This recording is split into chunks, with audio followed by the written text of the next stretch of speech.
Cap, ano pong oras yung the best time to play RG? Abangan nyo sa dulo ng video na to dahil doon natin yan pag-uusapan. At para naman sa mga bago lang sa page, ang ginagawa po nating content tuwing 9 PM ay 1 game per day. Solo, rank, game. At ang goal natin sa content natin na to ay mag 100 win streak. Teka, baka kilala mo lang ako at lagi kang nanonood pero hindi ka pala nakapollow sa page.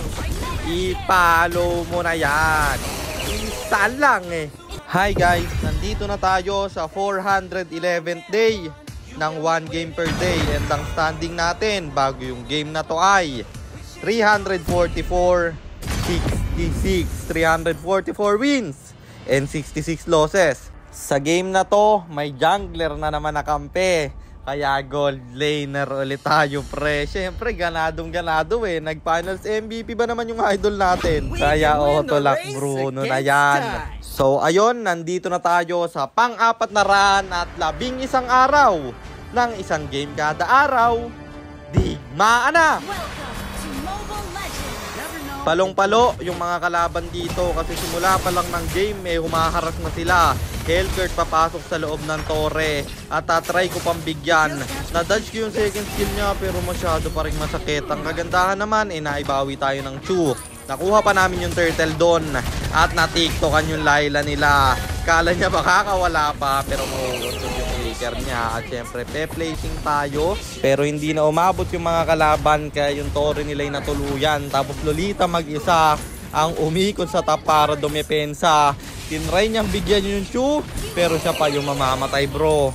Tapos sabi ko sa Ruby mag-swap kami kasi basag na yung torre nila sa top pre. Ang problema pababa na pala yung mga kalaban. Napaasim pa ako kasi dumasin ako bigla. Nasayang pa yung flicker ko doon. Siyempre hindi tayo papayag na walang bawi. Kaya dali-dali tayong rumeso dito sa turtle at bagsak yung yudong nila. Tapos yung turtle, libre pa namin makukuha kasi masyadong malayo yung Hellcurt. Try niya pang umabol. Gusto niyang bigyan yung Granger pero makaka-out pa rin kami. Tapos dito sa Riverside may clash na magaganap. Ang ganda ng lapag ng ib namin at patay yung dalawa sa kanila doon. Tapos yung Vexana dito lumalim. Porkit may flicker siya, ako rin naman meron. At kung akala nyo tapos na yon, siyempre hindi pa. Yuzong dito nag-dragon pero wala siyang magagawa kasi masyado kaming masakit. Dadash in pa siya dito. Lolita unang babagsak. Yung Yuzong pulahan na rin. Sobrang sakit ko na. Pero kung may pre-hit yung Layla at mag-out na lang siya kasi bagsak na yung tatlo sa kanila. Tapos Hellcurt dito, tinry akong bigyan. Pero siya pa yung napuruhan kasi pumasok ba naman sa apat. At nang dahil sa pag-asim niyang yon, yung Lord Libre naming nakuha. At papalagan ko pa yung mga kasama niya. Ang problema, ang sakit ng block ng Lolita kaya in-out ko na lang. At basag sa baba. Kaso may problema. Biglang nanggigil yung Hellcurt at ako'y nabigyan niya. Ibabawi ako ng kampe. Masisipa siya ng Chupre at may respong gagawin yung Eve kaya di na nakawala yung Hellcurt doon. Tapos yung Layla dito sobrang long range talaga oh. Hindi niya inaakala may flicker ako. Abot na abot ka, bro. Lolita gustong bumawi. Kasama niya yung Vexana. Magbablock pa si tropa pero wala pa rin siyang magagawa. Tatlo patuloy silang namatay doon. Gagawin ko pang apat kasi yung Yuzong nahuli rin at meron na tayong Malefic Gunner dito. Kaya tamang basag lang ng torre kahit walang minion, pre. At nag-out na ako kasi buhay na yung kampi niya. Tapos yung Lolita dito tamang block na naman. Medyo mahirap mag-Bruno pag naka-block pero mamamatay pa rin yung Yuzong nila.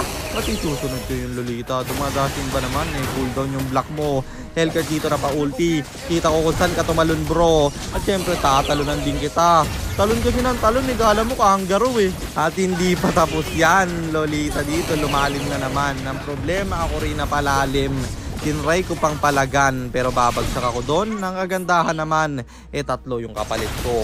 At nakuha pa ng kampi ko yung Lord doon. At syempre may Lord kami kaya irerekta na namin to. Yuzong pepetrify pa pero na-cancel ko yung ulti niya. Tapos yung Hellcurt nagkamali rin ng talon pero mabubuhay siya. Ang problema bagsak na yung dalawa nila. Isusunod ko pa yung Vexana kaya magiging tatlo. At nag-tower lock na tayo. Pero papalag pa sila kasi may ulti flicker na gagawin yung Lolita. Ako'y tamang free hit lang. Bagsak yung 5. Wipeout sila kaya tapos ang laban at panalo na naman tayo. Kaya ang standing na natin ay 345, 66, 345 wins, and 66 losses. At 7 win streak na tayo. 7 MVP streak na rin. Kaya mukhang eto na talaga yon. Bumabalik na yung galawan ko. Talagang bakbaka na to. At sagutin na natin yung tanong ni Idol. Ano nga ba ang best time to play RG?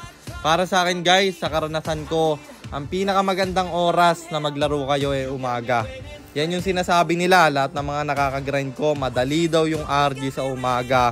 Hindi ko alam kung bakit. Kasi ako kahit anong oras ako naglalaro pero marami at karamihan sa kanila yan ang sinasabi. At isa pa, tingin ko maganda rin maglaro sa tanghali or sa hapon. Kasi nasa school yung mga bata dyan. De, joke lang. Pero yun nga, umaga guys. Umaga kayo mag-grind. Madali daw yung RG nyon.